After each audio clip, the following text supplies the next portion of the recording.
One day, my dad told me that our home was his greatest investment. A not too pleasant argument took place when I showed him why I thought a house was not a good investment.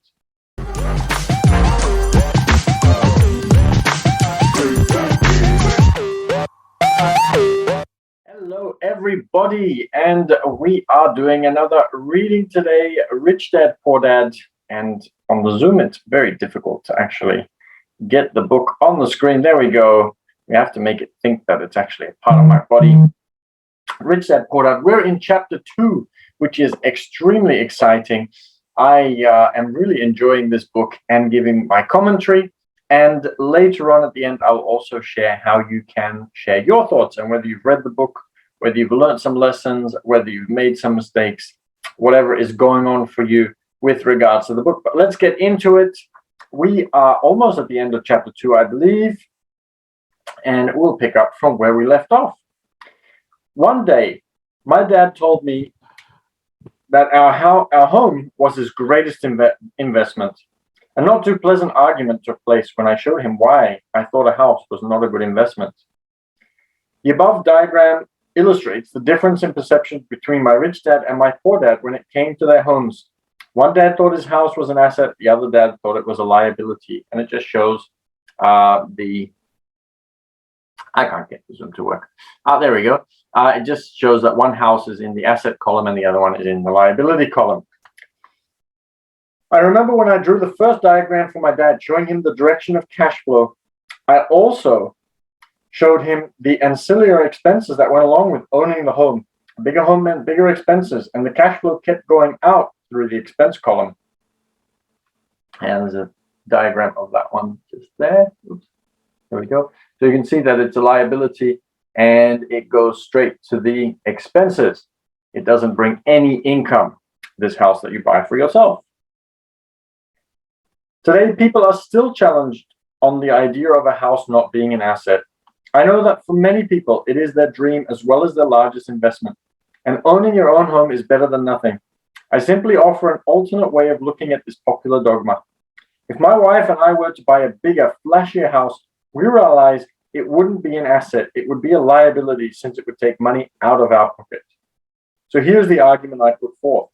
I really don't expect most people to agree with it because your home is an emotional thing. And when it comes to money, high emotions tend to lower financial intelligence. I know from personal experience that money has a way of making every decision emotional. When it comes to houses, most people work all their lives paying for a home they never own. In other words, most people buy a new house every few years, each time incurring a new 30-year loan to pay off the previous one. Even though people receive a tax deduction for interest on mortgage payments, they pay for all their other expenses with after-tax dollars, even after they pay off their mortgage. My wife's parents were shocked when the property taxes on their home increased to $1,000 a month. They had already retired, so the increase put a strain on their budget. Houses do not always go up in value. I have friends who owe $1 million for a home that today would sell for far less. The greatest loss of all are those from missed opportunities. If all your money is tied up in your house, you may be forced to work harder because your money continues blowing out of the expense column instead of adding to the asset column. Excuse me, the middle class cash flow pattern. If a young couple would put more money into their asset column early on, the later years would be easier. The assets would have grown and would be available to help cover expenses. And I'd also like to very quickly add that I remember running a cash flow night because I'm the organizer of the cash flow club here in Sydney. And we had an accountant come and play. And I think somebody landed on a house, or they were talking about the house, and it wasn't listed in the usual way according to the way that accountants would do it. And I remember explaining and talking about the fact that Rich Dad saw it differently and that was the premise of the game. And a lot of people have asked over the years and challenged it to a certain degree. But I'll never forget, this guy actually stood up and walked out because he thought it was so sacrilegious to say that your house that you own personally was not an asset because it doesn't obviously bring in income. He just walked out. He just couldn't stand the rest of the game. It was very, very interesting. But yes, technically any asset is something that is going to make you money or will in the future, or something that is like a positive in that sense. And people often don't realize that the house that you own yourself has a lot of expenses associated. There's no income coming in. Yes, there might be capital gains further down the line, but if you haven't finished paying off the mortgage, and there are lots of other different things that really make it an asset that is really on the borderline of being an asset or a liability. And I definitely agree with Robert Kiyosaki that owning your own home is not necessarily the greatest of assets, because if you do a calculation of how much your house actually ends up costing you over time, I think you'll find that very often, and also what it does end up being worth, or if you ever even end up making money from it later on, because you might upgrade to different houses. And yes, there might be some added value, but if you're still paying off the mortgage, if the mortgage keeps going up and you never end up owning it before something happens to you, which, knock on wood, hopefully it doesn't too early on. But anyhow, the idea is that you can see it as either, but from the rich dad perspective, you want to have other kinds of assets that are more powerful than your own home. Classic example was a video that I saw on Instagram this morning. There's a guy and he goes to the bank and he gets a mortgage, and the banker says, would you like to pay in an extra $500 a month on the mortgage and you'll save $87,000, I think it was. And the guy says, but what if I take that $500 and I don't pay it towards the mortgage, but I invest it in the stock market and I get an average return of this, how much would I get? And the guy calculates, he says, oh, that'd be 270 something thousand. And he says, I can see why you're not going to pay that into your mortgage. Because you could either save the 87,000 or pay the 87,000 but make 270,000 extra. So just some food for thought. Making a decision to own a house that is too expensive in lieu of starting an investment portfolio impacts an individual in at least the following 3 ways. Loss of time, during which other assets could have grown in value. Loss of additional capital, which could have been invested instead of paying high home maintenance expenses. Loss of education. Too often, people count their house and savings and retirement plans as all they have in their asset column. Because they have no money to invest, they simply don't invest. This costs them investment experience. Most never become what the investment world calls a sophisticated investor. And the best investments are usually first sold to sophisticated investors, who then turn around and sell them to the people playing it safe. I'm not saying don't buy a house. What I'm saying is that you should understand the difference between an asset and a liability.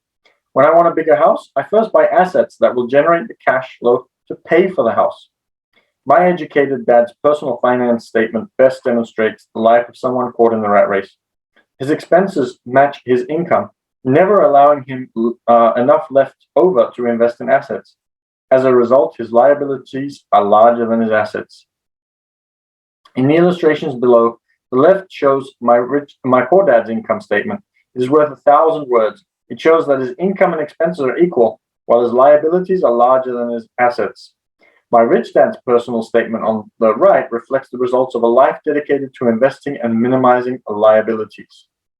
And you can see it just here, so you can see that there's a difference between the asset and the liability columns. One is bigger and one is smaller, and they are the exact opposites. And so therefore, rich dad's financial statement has a bigger income than his expenses, because it keeps growing and growing and growing because of just the choice that he has made. A review of my rich dad financial statement shows why the rich get richer. The asset column generates more than enough income to cover expenses, with the balance reinvested into the asset column. The asset column continues to grow, and therefore the income produces grows with it. The result is that the rich get richer. Why the middle class struggle? The middle class finds itself in a constant state of financial struggle.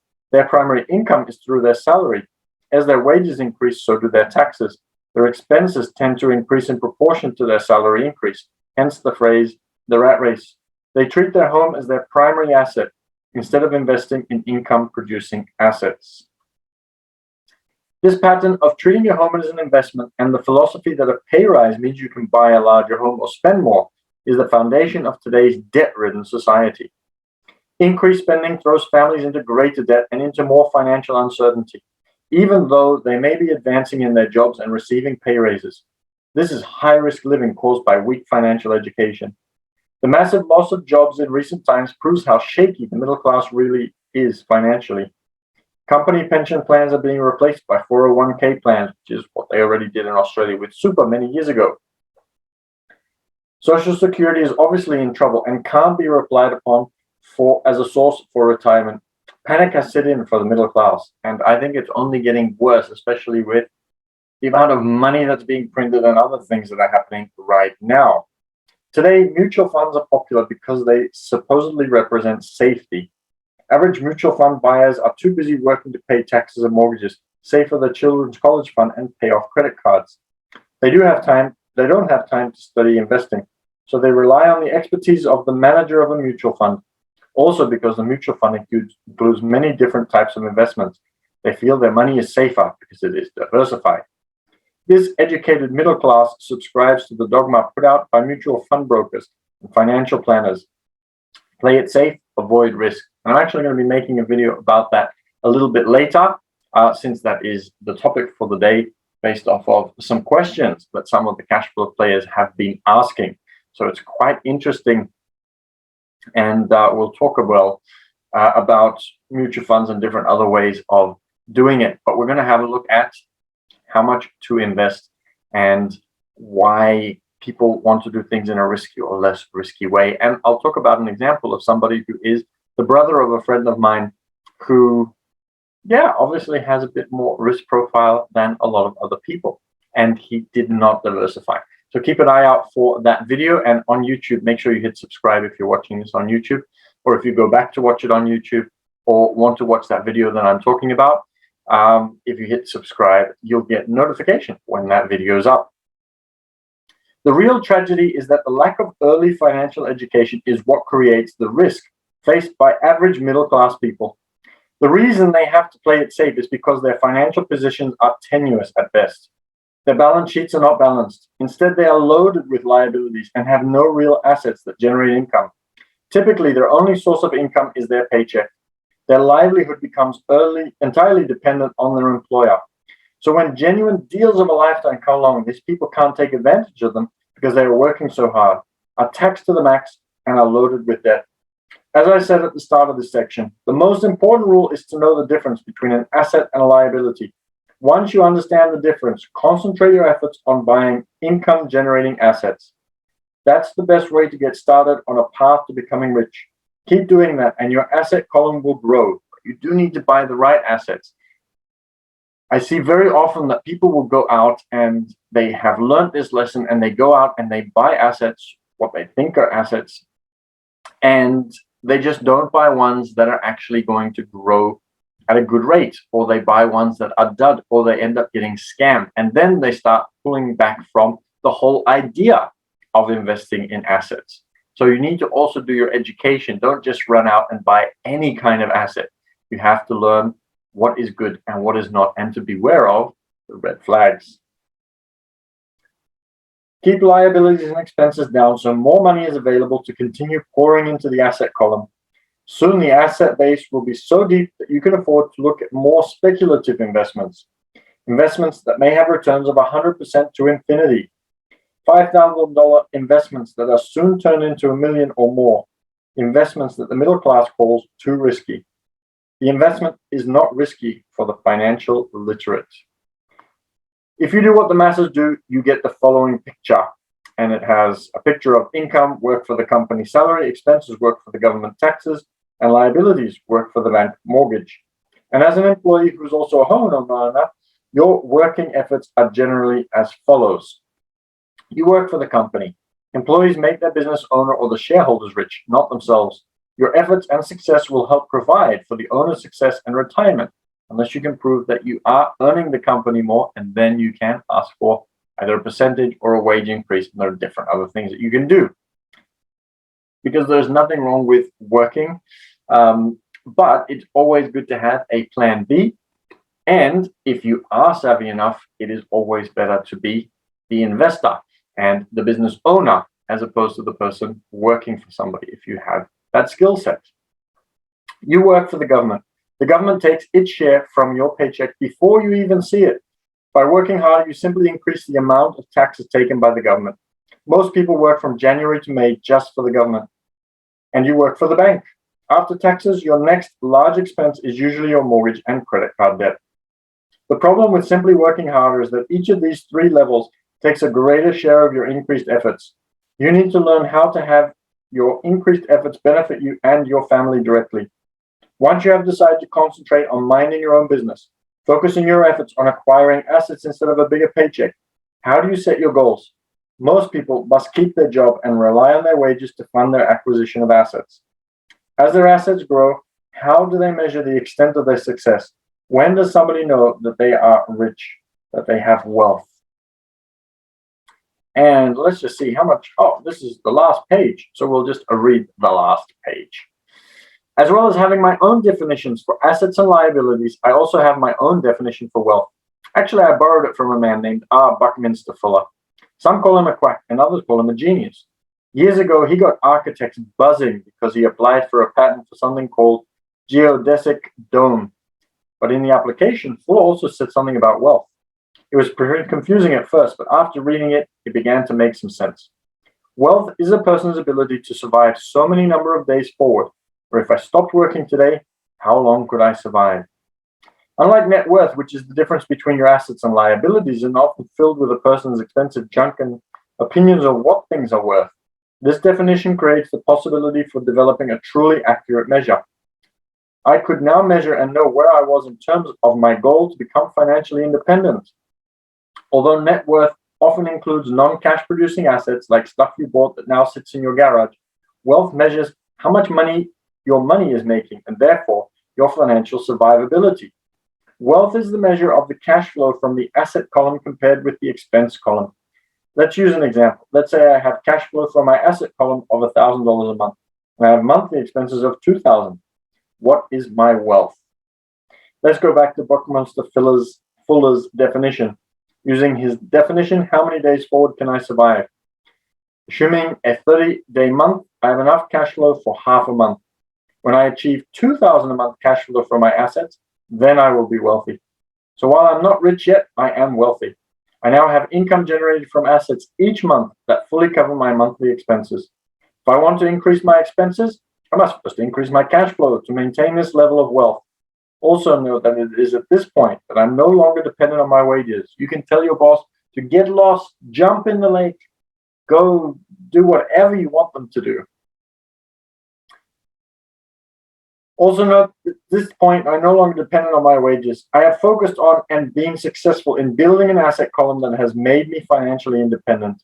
If I quit my job today, I would be able to cover my monthly expenses with cash flow from my assets. My next goal would be to have the excess cash flow from my assets reinvested into the asset column. The more money that goes into my asset column, the more my asset column grows. The more my asset column's assets grow, the more my cash flow grows. And as long as I keep my expenses less than the cash flow from these assets, I grow richer with more and more income from sources other than my physical labor. As this reinvestment process continues, I am well on my way to becoming rich. Just remember this simple observation. The rich buy assets, the poor only have expenses, the middle class buy liabilities they think are assets. So how do I start minding my own business? What is the answer? Listen to the founder of McDonald's in the next chapter. But before we move on to the next chapter, I also want to very quickly say that you also have to learn the discipline. So one, we spoke yesterday about distancing yourself from what everybody else does, which is a challenge because we are hardwired to do things the way everybody else does. But then you also need to have the discipline to set up the rules for how you're going to do certain things. So when your income comes in, what are you going to do with it? Do you already have to spend all of it? Are you going to be able to take a portion of it and put it into various things? So there are various systems that you can use to say, I'm going to create an asset column with X percentage or X dollars every single month. I'm going to do this with another portion every single month. You could start with literally just $1 in 4 different accounts, which means it only costs you $4. And it gets you into that habit of being able to save towards all of these things that are important to start creating that financial future. and then that mindset will transfer, and you can then see that it will start to grow. So that was chapter 2. That was very exciting. I hope you enjoyed it as much as I did. I see a couple of people sent some little hearts and different other things on BIGO. I really appreciate you being here. If you would like to see other chapters that I've already recorded that you have missed, you can see them at the Passive Cash Flow Club. The Passive Cash Flow Club on YouTube.